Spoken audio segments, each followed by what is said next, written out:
Diane Franklin on the Fishbowl. Welcome. Thank you for having me on the Fishbowl. This is incredibly cool. It's a pleasure having you on.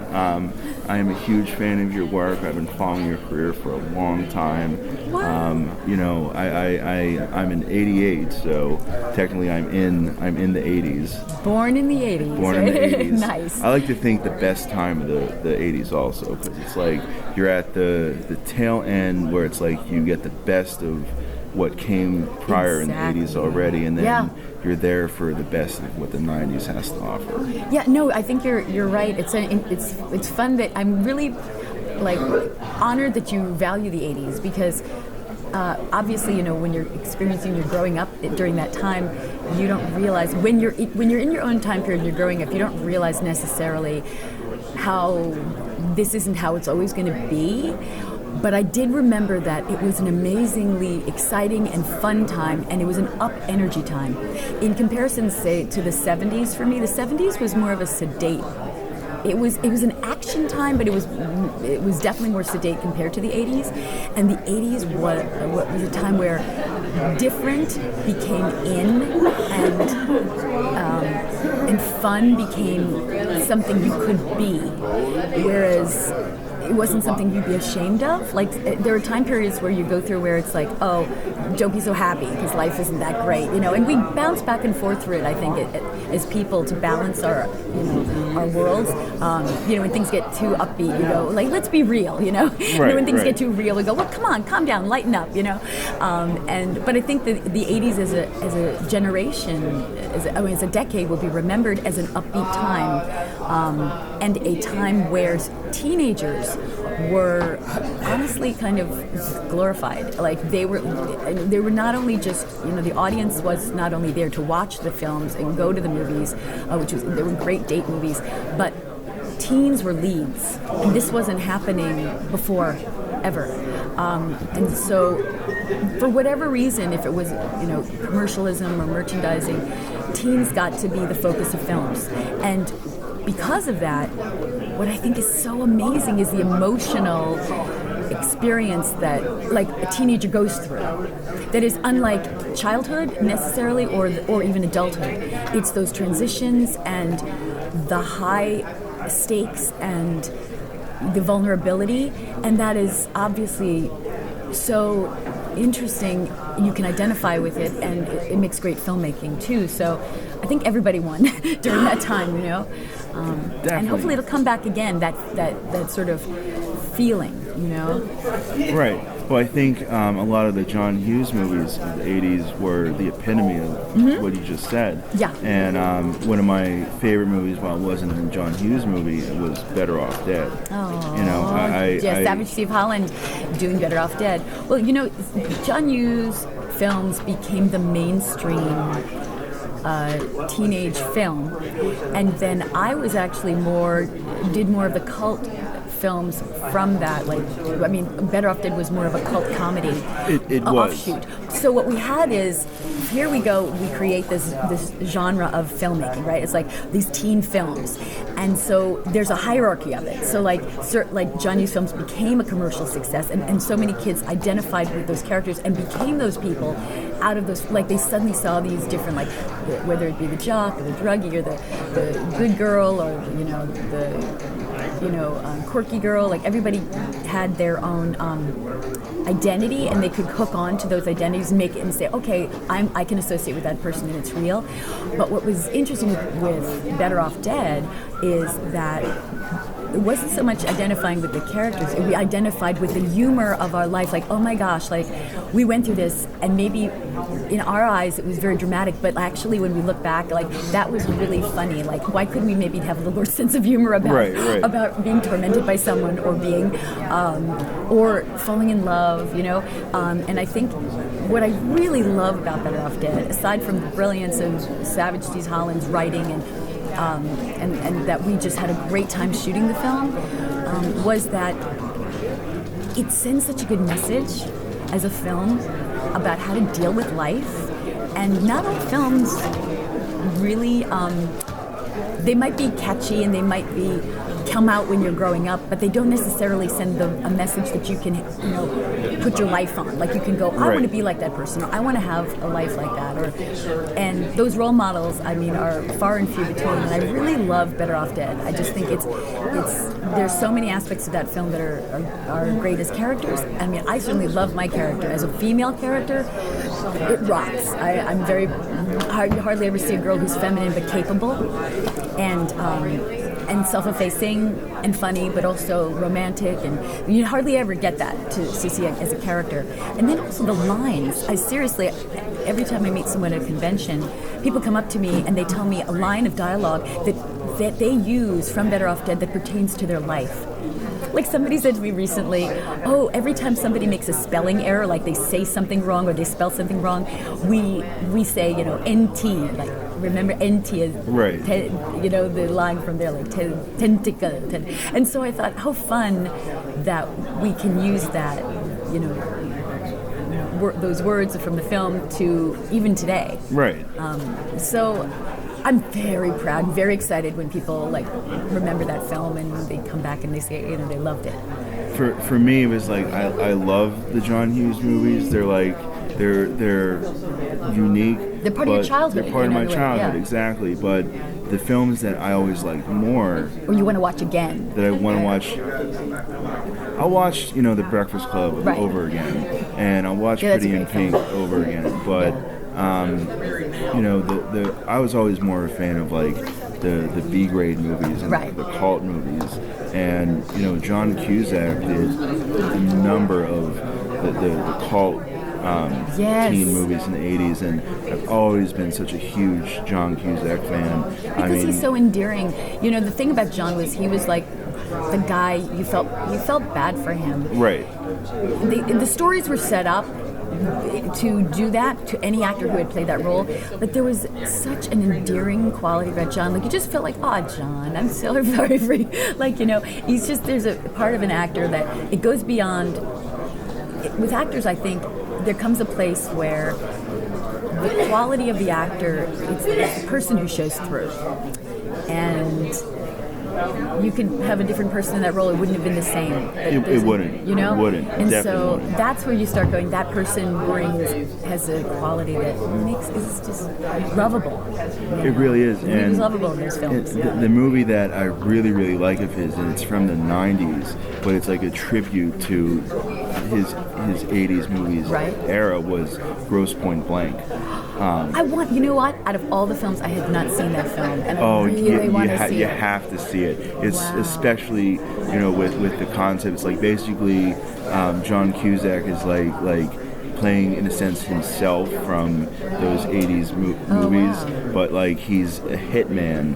And that's very funny. So he's not very he's not that right. He's confident. not that guy, but right. it's he goes back to his high school reunion. Oh, that's very funny. And that's a great idea. It's all right. It's like all those into a movie, right? Yeah. Okay, now John, I'm going to have to watch this film. Okay. It's and his sister's in it as his assistant. Oh my gosh! See, this is the specialness. You even to acknowledge that his sister's an actress and they work together. These are like golden moments in an actor's life where they get to work with their family or their sibling. It's golden. It's like such a gift. You have that forever. And cool. I probably love Joan Cusack as much as I love John Cusack. Yeah. Both of them are phenomenal actors, and I think, the Addams Family Values would not have been, I think, the funnier sequel if it wasn't for Joan Cusack playing That's Debbie. Right. Yeah. No, and here's an interesting point when you just say that they wouldn't have been as funny, because certainly this generation, the generation of actors who grew up, we were very well trained. We were experienced. Whether you learned from working or you learned from taking classes, what made it very different was that we were very young, or we looked very young. And so we were able to play these characters and play them well because we've had so much experience, or we had so much training. And Joan and John, they had a lot of experience, and I think they had some acting in families. My feeling was, or at least that was an important aspect to their performances. Right. So they make it look very easy, but in truth, they work it. And honestly, I mean, truly, like, all the actors I've ever worked with in the business have been, like, grateful and, like, they've worked for it. Nothing was handed to them. I think if something is handed to you, you tend to not keep working. Maybe you'll have one shot thing, but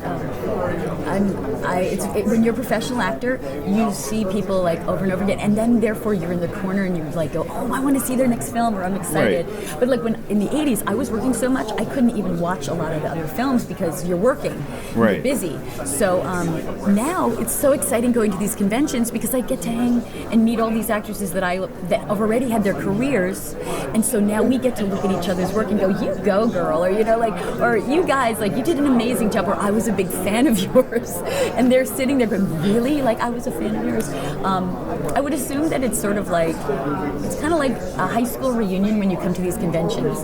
It's going back in time, it's remembering the past, and we just had an amazing panel. I don't know if you were there, with Amanda Wyss and Suzanne Snyder and Jill Schulin. And we've known each other sort of through Facebook, some of us, and then some of us have known each other, like Jill and Suzanne were friends, and Amanda and I were friends, but we got together as a group, and we just had the most amazing panel because we were talking about the days when we would audition, and the days going and meeting each other, and the experiences we had as actresses, and we were all so flabbergasted and so excited to like hear how we got to the business, each of us, and many different directions, and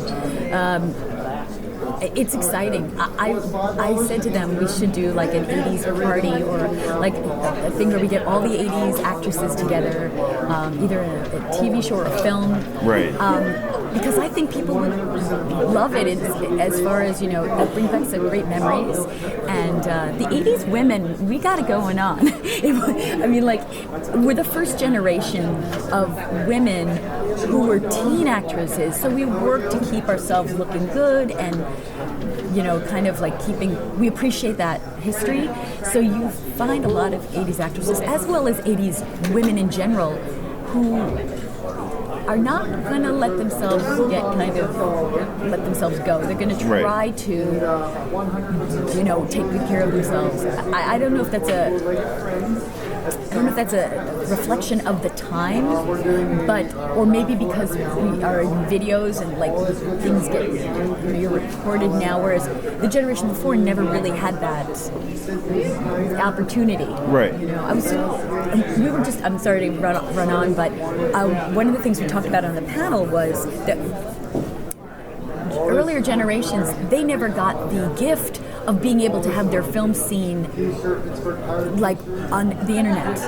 So, when their work showed, you're watching Joni Loves Chachi or whatever, that was it, it showed, and that's it. And unless they put it on TV again, like as actor, that episode was gone, and you never saw it again. And so you had to be in the moment, right? Right. You run home, and you're like, I gotta turn the TV on, and if you missed it, you were out of the social.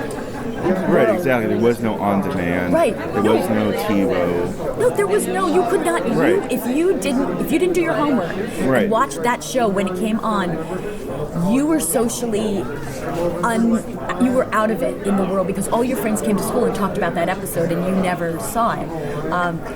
But now what's happening is they're today it's so different because we got the benefit of being able to have. We got the benefit of being able to have the audience, younger audience, even kids go, oh, I want to watch what happened in the 80s. I want to watch what's going on in the 60s. And so when they come to these conventions, they can give us their feedback. And that's a gift. Right. That is a gift. We're the first generation. And I keep telling these women, like, this is so cool that we can be here and talk about the history of our lives and what the world was like then, and people can learn. But it wasn't always a given, right? Exactly. My dad, often tells me this story about how when he was a kid growing up in the 60s, there was Batman and there was the Green Hornet. Right. And it was like you had a divided fan base because they were on the same night at the same time on two different channels. Very nice. So it was like you had to choose. Right, you had to choose. Your loyalty. Your loyalty was based on what time the program was going to be shown, and he was always the Batman fan Right. over the Green Hornet. Right. And you can't watch, and you can't like you can't watch both because then you'll never know what happened. Right. That is hilarious. It's so true. So your loyalty as a fan was much more serious. It's Right. like, I am this kind of person, and you have to Right. choose. And then they became your friends because that's Right. what you would talk about. Right. Which is so interesting at that time, again, there was a lot of less media. There were only like 7 channels on TV, and now you can't even conceive that there are probably like 7,000, you know? Right. But like you chose, and it was more definitive, but those memories stuck with you, and it became deeper. Now, because there's so much entertainment, and almost like anybody can be an actor. Anybody, you want to have your own show, do it, you know? So it's interesting that I guess as an audience, it's really up to you to decide how you want to use your time. And so the viewer is in much more control, it's more boutique, and you can create the world, the fantasy world or the imaginary world that you distinctly want, and then find those people on the internet who you bond with specifically. So it's become more boutique, but it's actually gotten harder for studios because let's put it this way, everybody wants those $2. Right. You know, whether it's, the big studio or the independent feature or the web series, everybody wants those $2, and they're competing for the same $2. And exactly. And it's the like viewers. So if you're listening to this, where you put your attention is very important to, I guess, media or like people's success. I guess I don't know. And it's like I just graduated last year for screenwriting. Congratulations! Thank I'm you. high-fiving him. And it's like I think if you know what genre you want to write in, Yep. it makes things so much easier. Yeah, well, then there's also you can find your audience. Right. And the other thing is, if you have a happy ending, it's an American story, and if you have a sad ending, it tends to be either independent or European, different. Reality. This is the real world. Right. To me, that's the difference in a way of independent films to say commercial films. Right. Which brings me to like Last American Virgin. That film, people biggest shock wasn't necessarily that it was the ending it had. What was shocking is that it was really not an American ending. It wasn't a happy ending, and people went, "What?" So yeah. By the way, if you haven't seen it, I didn't say that. So it's so cool. Oh, speaking of Virgin, I have something very funny to tell you. I was the first actress to have curly hair in the 80s. I was the first person to bring dark curly hair as make it beautiful. And I just wrote a book about it. It came out about a week ago, and I just put it out. Like, not many people know about it because I self-published. This is on Amazon Prime, but Brett Ratner wrote my foreword, which was amazing, and sort of it's kind of like the best kept secret, and I was like, oh my gosh, people are going to freak out because I did modeling for years and I always had to straighten my hair, so I was in the business, so I knew I was always looking for who has that curly hair, and it was a complete fluke that I wound up letting my hair go curly, but that's what kick-started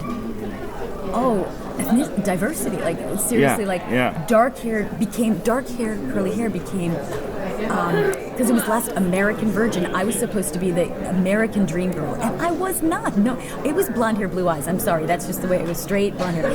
But when I came in, suddenly I made that fashionable, and I made it beautiful, which is not because I would be consider myself pretty, but because that role was the role that said you are the dream girl, this guy's dream girl. So it was perceived as beauty, and so what happened was that film, everybody in the business saw that film, and it kick-started everybody wanting that style. So it came flash dance and dirty dancing, and all these women getting perms, and I was acting, and I was working so much, and I couldn't address it, but I knew, I was like, what is happening? Why am I getting leads? Whereas before I couldn't get any because I wasn't the look or the style of an American. Right. They didn't know what to do with it, They would go, curly hair, that's frizzy, that's the the quirky girl or the girl who's not like she's the funny girl. Or right. It wasn't considered beautiful. So I was the reason you had to people get, but yet at the same time, what's great about it is even today, girls can walk out of their house with curly hair, who have curly hair, and they don't have to be ashamed. I mean, not to say that people don't still straighten their hair. Obviously, it's fun, and being creative is the most important thing. But I really feel very proud and excited to say it with absolute, like, it's absolutely the way it went down. But it was a preface to it. So if you're interested, go check it out. And I have tons of photos, but it's just it's interesting how films can affect culture. Definitely. Because we're always looking for role models of who we identify with. Right? So at least I did. I remember in the 70s, I was looking, where is my role model? Even 60s, I was born in the 60s. It's like, who has curly, dark hair? In the 70s, it wasn't. It was Farrah Fawcett. It was, Kristen McNichol, Tatum O'Neal. It was like Dorothy Hamill. It was like, they were 70s. But I didn't have anyone who just had really curly hair, who was considered pretty. I mean, even the Disney princess is not happening. Right. So the only one, the closest I could get was Marlo Thomas. She had dark hair. Everyone else blonde. I was doing Genie or Lucille Ball had curly hair, but it was black and white. Right. And she was a woman. She was an adult. There were no teens. And so I was the first one as a teen, because as a kid, you're like looking for who has curly hair. So I was very happy. Oh, but then the funny, and I'm just going on and on, right? You're like, I'm going to turn off, go get a sandwich, come back, I'll still be talking. But the other thing, what was amazing about that film, Last American Virgin, was a lot of guys saw that film. And the reason why that's important is because they're the ones who suddenly went, oh, I find dark curly hair attractive. And I can't tell you how many guys have said to me, I dated my wife, or I found my wife because I like that style. That was like my thing. And I thought, that is like, to create that as being attractive, it's not just about having the curly hair. It's like, do guys find that attractive and beautiful? So women might find something else beautiful, but men may not. So it really created a genre of more open-minded thinking about beauty. So I feel very, like, I just feel like I definitely made that happen. And you got to see this book. It's crazy. It's the pictures. Anyway. Definitely. Well, I have to say that, curly hair runs in my family. There you go, right? And my sister has the most beautiful, long, natural curls. Wow. And she never straightens it because it's such an issue. Yep. Because it's like she is long, it's so curly, and one of the things that inspired her was me growing up and rewatching like these 80s movies. Wow. And she felt included. Like, it's like, I have a right to have my hair like this. Exactly. Right. And it's beautiful. Right. And I have consider it beautiful. I have to say this funny story about how my sister got her name, because her name happens to be Jessica. Uh-huh. And the show that I've been in love with movies since I was a kid. One of my favorite movies growing up was Who Framed Roger Rabbit. Uh-huh. And I loved Jessica Rabbit in that movie so much that, my parents were like, why don't we just name your sister Jessica? So that's how she got her name. Wow. Oh, that's so nice. You got to be part of that. Yeah. Oh my gosh, that's wonderful. And like how the 80s influenced her life. Exactly. See, and so from the past, it can help us, hopefully we learn from the past. Right. We take the positive things. We take, leave the bad things, take the good things, Right. But that is adorable. I love that. Thank you. But I'd like to probably wrap it up here. Sure. My last question is, what are some of your favorite films? Oh, that's so great. Okay, some of my favorite films, the idea of it for me is it's like some people are very obsessed with filmmakers, and I like individual films.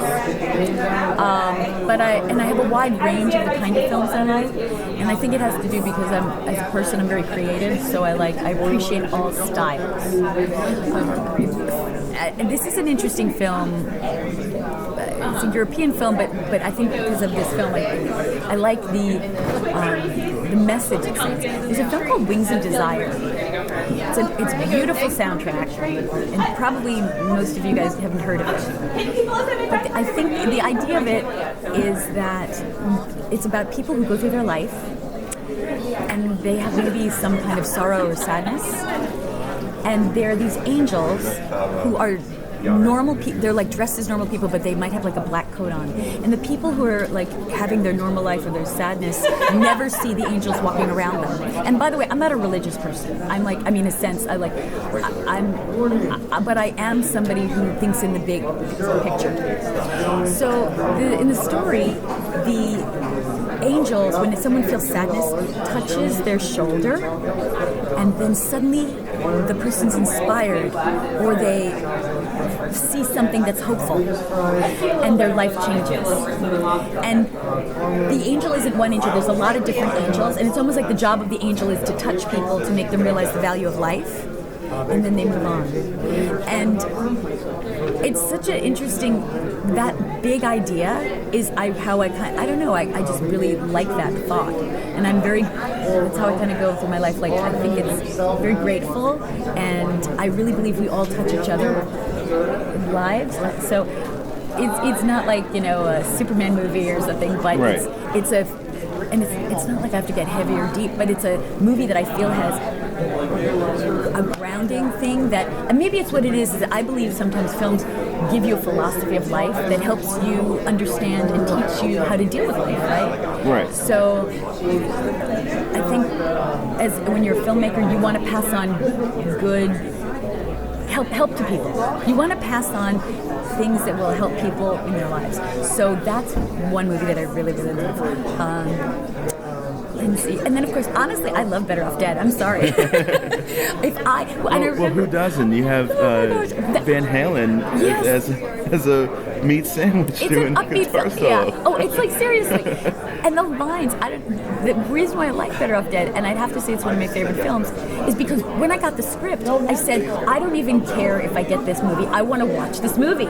So that's how I can actually say that. I love that film. It's like upbeat, and again, it reflects my philosophy.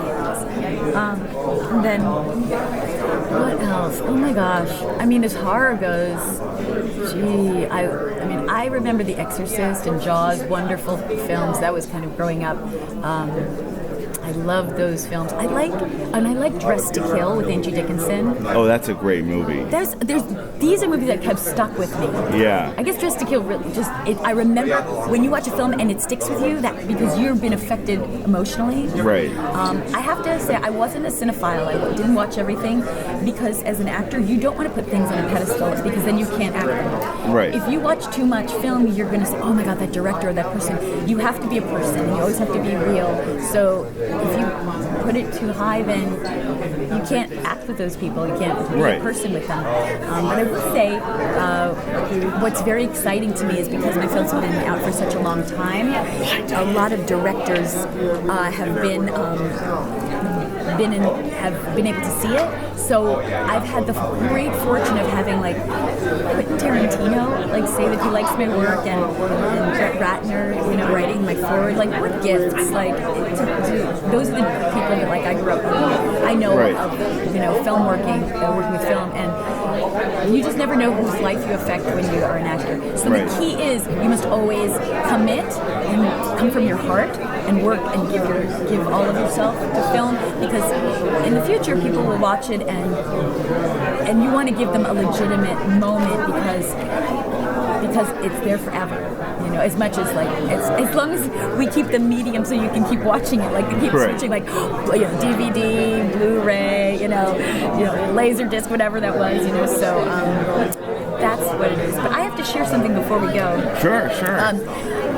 First of all, just to let people know, if you want to stay in contact with me, my Facebook has filled up, but you can go to Diane, on Twitter, you can go to Diane Franklin 80, and also I have 2 books on Amazon. One is, if you put Diane Franklin book, you'll see 2 books. One is called The Excellent Adventures, and the other one's called The Excellent Pearls. Both of them are amazing books. I self-published, but the reason why I self-published is because I was able to put things in it that a publisher perhaps would not let me. So I wanted it to be very boutique, very special. And again, you're only going to hear this from me because I'm not commercially selling it. It's like one-on-one. You can get them at conventions or you can get them online. And I'll sign them, which is cool. But the idea is that Excellent Adventures about my career growing up as an actress. How do you even become an 80s actress? Like, how does that even, when you don't know anything, does that even happen? And then the Curls one is tons of photos from how I began my career. And just amazing one-of-a-kind photos. You can't believe it'll take you down memory lane. And amazing forwards from Savage Steve Holland in the first book, who directed Better Off Dead, and director Brett Ratner, whose life I affected immensely from the film Last American Virgin. So if you're a Virgin fan, you want to get the Curls book. And in addition, I just did 2 films that will be coming out this year. One is called Waking Nightmare, and I did that with actress Shelley Regner, who played my daughter, and she was in she's in the Pitch Perfect movies. She plays one of the Bellas. She's adorable, and so she plays my daughter. And Jamison Newlander from Lost Boys from the 80s plays my husband. And, awesome. Cool, right? And David Naughton, who's American Werewolf in London and Dr. Pepper, he plays a doctor in the film. So that's Waking Nightmare. And then I did this awesome film called here in Pittsburgh, because I'm in Pittsburgh now, with the director Fred Vogel, and it's called The Final Interview. That film is it's like an art film, but it's a thriller, and it's unbelievably exciting. And it's like a jewel of a film. This guy, he's a great filmmaker, and what is really nice about it is he's experimenting in a way that he never did before, but it's so incredible. So the only thing is, I guess he needs some more funding for it. So if anybody wants to contribute, I guess he's saying that if you pay like $120, you get a signed poster, and you actually get a credit in the film. So if you're interested, please check the Final Interview, Fred Vogel, and contact him and make that contribution, because the film will come out sooner. He's hoping that it'll come out in May, but he needs to do some color correcting, whatever, that kind of thing. And again, art, sometimes these films don't get out there unless people, make that effort. These independent voices don't get that opportunity. Right. And then the other thing is, my daughter is a filmmaker as well. She writes, directs, acts, and edits films. Awesome. And her name, remember this, is the most important thing of this whole interview. Okay, remember this. Olivia De Laurentiis. DeLaurentis. This is my daughter. She is almost 20, and she does comedy. And I've actually been able to do some acting for her films as well. But she is working with a girl and named Sydney Heller, and they're doing this show called, they come as a comedy team called Barely Legal Comedy. And the closest I can say to their relationship and their connection is Amy Poehler and Tina Fey. They are so connected, and they are so unbelievably funny. And they're like early 20s, like maybe 20, 21, like that age. And they put this web series on, so go to YouTube, go to Sugar Babies is their show, their web series. It's like 10-minute episodes, but they're seeing if they can make this into a real show. But they are the next wave of real comedy. I mean, if you watch them, you are going to see this is going to explode. It's crazy. They wrote, direct, act, and edit these comedies. They're brilliant. All these actors are just offering to do these work for free because they're so freaking funny. And so what you look up on YouTube is Sugar Babies, and then put Barely Legal Comedy, or put Olivia De Laurentiis, and it will come up. Because frankly, if you put Sugar Babies up, it might bring you someplace dark. Which, if that's your taste, there you go. But definitely you want to check it out. So Olivia De Laurentiis, Sydney Heller, Barely Legal Comedy. You can even check their skits out as well. You can go to barelylegalcomedy.com and check it out. And if you like their work, please tell them, say mom says hello. Tell them your mom made you watch that. And, say your comments. Be honest. They're amazing. And that's my gift. Seriously, I'll make you laugh. I'm definitely going to subscribe to their channel. Oh, great. I happen to be on YouTube also. Oh, you'll love it. So you can look up my show, Fish Bowl. Good. Fish Bowl. Watch it. Yeah. Please subscribe to my YouTube channel. Yeah. Also, I just have to say this because it's a mutual friend I'll be interviewing. You mentioned that one of the films you have coming out is with David Naughton. Yeah. I'm actually set to interview David in the first weekend of April because he'll be at the Steel City Con in later that month. That's amazing. And tell David I said hello. And I want to just say something about David Naughton, which was so interesting. I had no idea what a serious actor he was. I had no idea. I mean, and not to say that, I guess you know people and you never know what their background is, but he did a lot of Broadway. And so I remember, I was excited because I was acting with David Naughton. And he was like, I've done Broadway. And I was like, oh my gosh, I just know you from this world, And it's just interesting that, actors they do a lot of, like I said, a lot of serious work to get to where they are. So don't take for granted that he was, Dr. Pepper. He was that singing and dancing and just the talent this guy has is amazing. Right. So, or it has. So you'll be able to see us all in the movie together. So very fun. So he'll talk about it as well. So I don't know when the film is coming out, but it's supposed to come out this year. It's called Waking Nightmare. And Brian Farmer was the director with Scott Craig. Yeah, so Steve. I got it. Maybe Craig. His last name's Craig. So I think Steve. All right. Anyway, but yeah, it's a great movie.